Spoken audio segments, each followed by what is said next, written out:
Okay, so for the last video of this course, we are going to create our own stylescape. And the example that we are going to use for this class is we are going to create a stylescape to a new brand of barbershop products that wants to look to a gentleman class. Feel free to do your own research to use the images that you want. In this example, in every stylescape that you are doing, there is no problem at all in using images that you are supposed not to use, like images from Google or images that has copyright. And why is it? Because you are not going to actually use it for your final work, okay? You are just going to use it as an inspiration.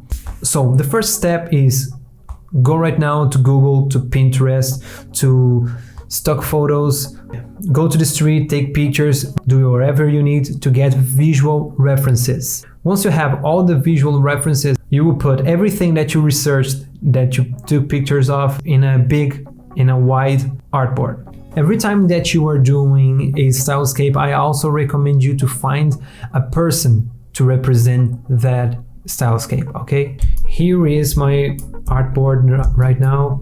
It has lots of references of other brands, of other stuff that's not even related to barbershop. For example, here I found interesting those beer cans,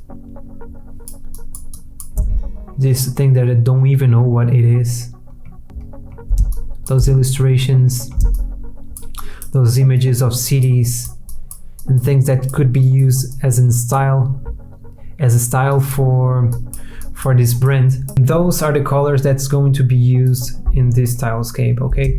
This brown, this more natural looking, because it's a gentleman. All barbershops normally have that natural vibe of natural products or products from the nature that wants to relate with nature. So that's why I picked these colors, but it's really up to you what the colors you are going to use and the references that you are going to get.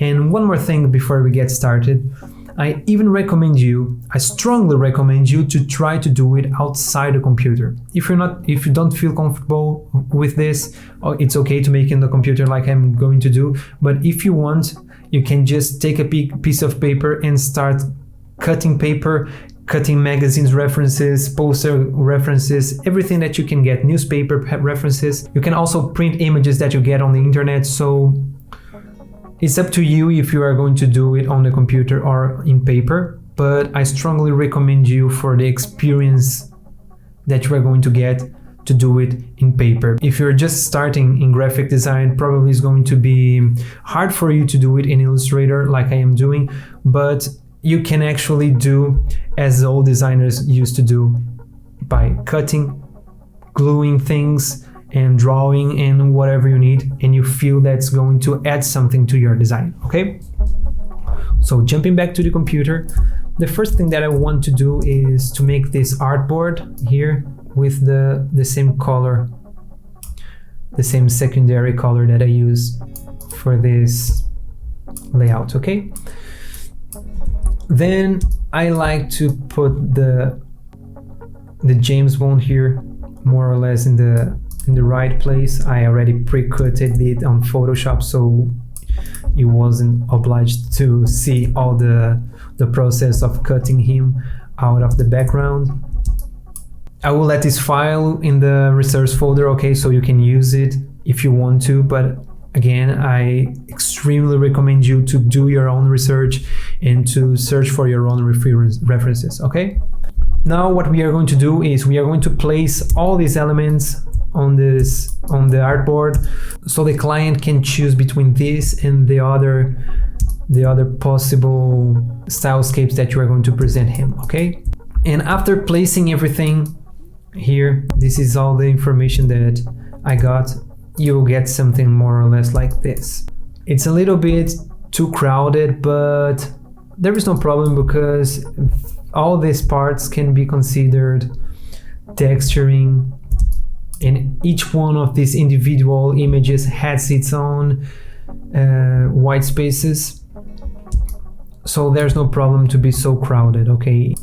It's a compilation of many references that we are using to get our final product or our final design. Okay, I'm going to show here to you. Okay, so in this part I just put the packaging that I was using as reference. Okay, and then not really centered, but centered with the part of the images, I put the guy, I put James Bond, so he's the kind of gentleman that's going to use this brand. Okay, and here I use the references of packaging, and in this part I put the references of the style of the person, a wild person, a person that's a gentleman that likes cars and motorcycles and to travel through cities.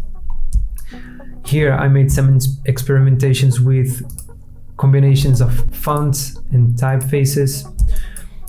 And in this part I made an experiment with possible graphical elements that can add a uniqueness to the brand. Okay, and this is it for this course. Okay, I really hope that I received some of your stylescapes. I really would love to see the result of everything that I teach you throughout this course. Thank you for being with me. My name is Lucas, and see you in the next course.